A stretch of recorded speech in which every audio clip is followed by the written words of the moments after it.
When people imagine Finland, I think they often picture the snow-covered fells of Lapland and herds of reindeer. But down in the south of the country, there's a whole different world to discover.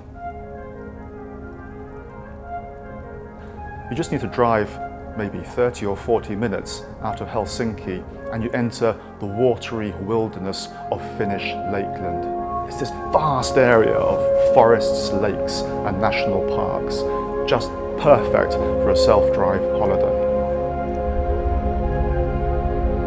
I think one of my first impressions of arriving in Finnish Lakeland was just how peaceful and quiet and empty it was. The roads aren't busy, the forests seem wild and unspoilt. Every drive is an adventure.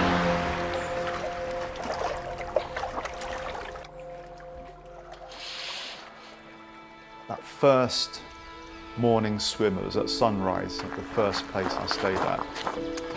Just diving off the jetty and then swimming along the beam of light from the rising sun was just fantastic. So refreshing, so invigorating. The lake was a bit cool, of course it was, but then you have the sauna afterwards to warm up in. There are saunas everywhere you stay here. You know, it's part of Finnish culture, part of Finnish life.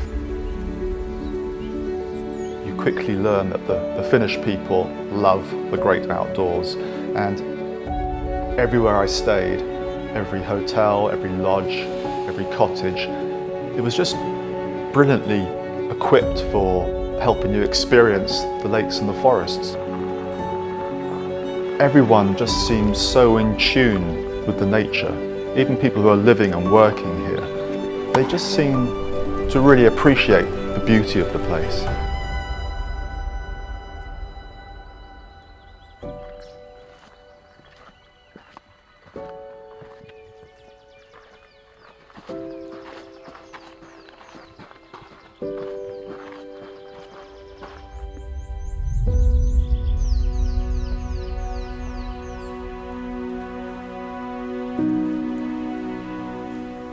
Finland is the country of thousands of lakes. There are almost 200,000 lakes in Finland, and this Saimaa lake is the biggest. Saimaa seal is one of the most endangered seals in the whole world. The population is around 500 seals at the moment in 2024. People are very interested in this seal. Saimaa seal is it's the symbol of this Saimaa lake. There are all kinds of boats out there, and I just happened to get interested in buying an electric boat 12 years ago. It's a fantastic boat, it's nature friendly. When I bring people to the nature, I want to tell them stories about the nature, about the wildlife, about the region, and the boat is silent, so it's easy to discuss in this boat. If you go out on a boat trip, you might be lucky as we did and just see one very, very briefly. And even if you don't get a photograph of it, it's still quite a special feeling to have just shared that wilderness with such a rare creature. It's a privilege.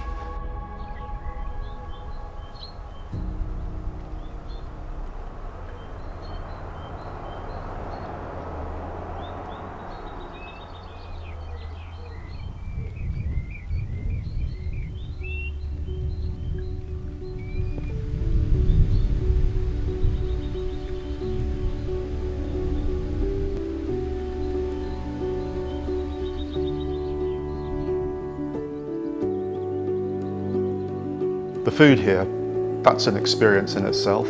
Everyone is so passionate about the ingredients they've got on their doorstep, in the forest, in the lakes, the fish, the berries, the mushrooms.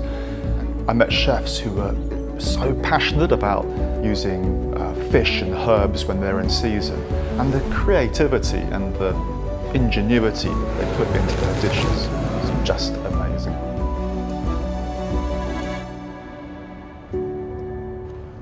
It's not all about nature here. I was surprised and really excited to discover there's a really fascinating cultural and historical side to the region. One was the amazing castle in Savonlinna, this incredible medieval castle surrounded by water on its own little island, and nearby there was a really superb museum which delved into the the history, the wildlife. So that was a nice sort of cultural element to a trip that otherwise was about the forest and the lakes and the activities.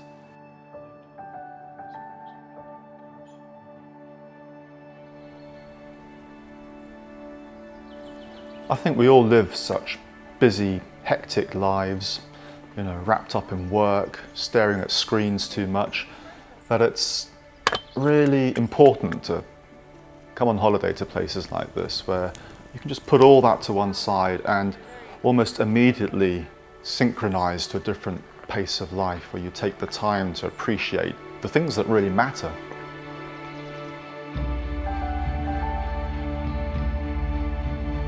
I found it all really relaxing, even though I packed a lot in. And I think that's something to do with the constant, almost soothing presence of the lakes and the forests. You could start your day with a swim in the lake, then drive to your next destination, go for a hike, have a nice lunch overlooking the lake, the wonderful view, and then round off your day photographing the sunset.